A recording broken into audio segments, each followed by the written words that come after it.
Alaykum va rahmatullohi va barakatuh. Mana shu chorvoqlar, mana shu bizda eski hovlilar. Shu 1999-yil 7-iyulda sel kelib mana shu yerda oqizib ketgan. 60 ta uy oqib, 20 ta odam o'lgan.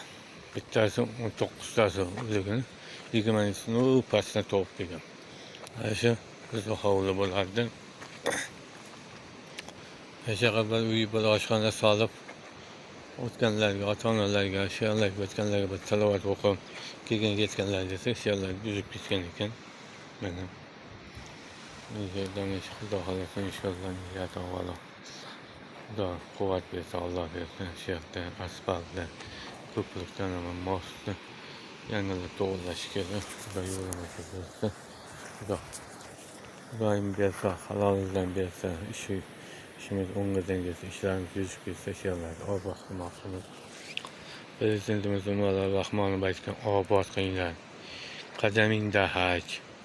Mana shu qo'lingdan kelsa birovga bir piyola suv, bir piyola non, bir ovqat bersang, bir odam to'yg'izsang, bir odamga qarasang, mana shu haj degan. Qadamingda haj. Bir yetimni boshilasang, bir bevani, bir kambag'al, bir inson ana shu yerda yo'lga ishlasang, mos qilsang, ko'prik qilsang, qiynalgan insonlarga yordam qilsang, mana haj.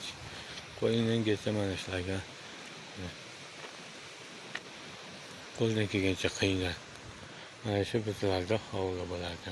Mana bugun mana bugun Arafa kuni, ertaga hammalaringizga hayitlar qutlug' bo'lsin. Hammalaringizga omad, baxt, sog'lik, salomatlik tilayman. Yangilangan kunlarga o'yinlar kulib yetishsin. Mo'min musulmonlarga bugungi mana Arafa, ertaga hayit bayramlaringiz muborak bo'lsin.